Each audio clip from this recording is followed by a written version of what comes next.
नमस्कार, आप देख रहे हैं बिहार तक और आपके साथ मैं हूं ऋचा शर्मा। बिहार में 4 सीटों पर होने वाले उपचुनाव को लेकर अब सभी पार्टियों ने कमर कस ली है। जीतन राम मांझी के बयान से पहले ही ये संकेत मिले कि जेडीयू चुनावी मैदान में उतरेगी।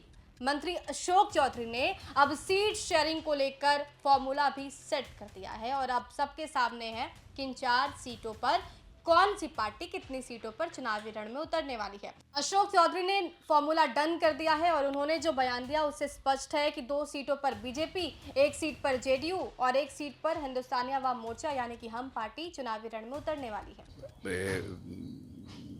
चर्चा चल रही है।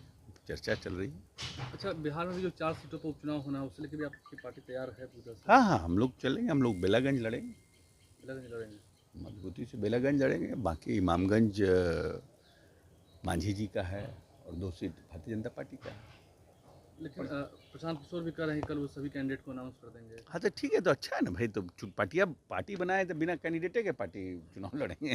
कैंडिडेट तो अनाउंस करना ही नहीं पड़ेगा। इस उपचुनाव में तेजस्वी की साख भी दांव पर है। वो इसलिए क्योंकि इन 4 विधानसभा सीटों में से 2 सीटें ऐसी हैं जहां पर आरजेडी ऑलरेडी सिटिंग है, जहां से आरजेडी के कैंडिडेट ने चुनाव जीता था, जबकि 1 सीट पर भाकपा माले और 1 सीट पर हिंदुस्तानी अवाम मोर्चा के सिटिंग कैंडिडेट थे। अब ऐसे में बीजेपी और जेडीयू के लिए ये उपचुनाव उतना चैलेंजिंग नहीं है जितना ये आरजेडी के लिए है, तेजस्वी यादव के लिए है। रामगढ़, बेलागंज, तरारी और इमामगंज में चुनाव होना है। आरजेडी के पास रामगढ़ और बेलागंज सीट थी, जबकि तरारी सीट पर भाकपा माले के विधायक थे।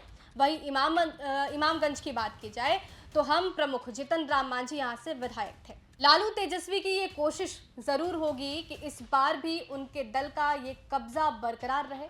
आरजेडी की ओर से रामगढ़ सीट पर मंथन जारी है। आरजेडी के बिहार प्रदेश के अध्यक्ष जगदानंद सिंह के बेटे सुधाकर सिंह ने बक्सर से लोकसभा का चुनाव जीता और जिस कारण ये सीट खाली हुई। वहीं बेलागंज सीट की बात की जाए तो इस सीट से आरजेडी के बाहुबली नेता सुरेंद्र यादव के जहानाबाद से लोकसभा चुनाव जीतने के बाद ये सीट खाली हो गई और यहाँ पर उपचुनाव होना है। कुल मिलाकर देखा जाए तो इन 4 सीटों पर 2 सीटें ऐसी थी जहां पर आरजेडी के सिटिंग विधायक थे। अब ऐसे में तेजस्वी यादव के लिए ये साख का सवाल जरूर होगा। हालांकि जेडीयू और बीजेपी को कोई खास फर्क नहीं पड़ेगा इन तमाम सीटों को लेकर, लेकिन ये कोशिश ज़रूर होगी कि इस सीट पर जीत कर एक बार फिर से आगे की रणनीति को, आगे के भविष्य को सुनिश्चित किया जा सके। बहरहाल आपको क्या लगता है 4 सीटों पर जो उपचुनाव होने हैं उसमें किस पार्टी को कितनी सीटें आएगी, हमें कमेंट बॉक्स में ज़रूर बताइए। बिहार की तमाम खबरों के लिए हमारे साथ बने रहिए, देखते रहिए बिहार तक।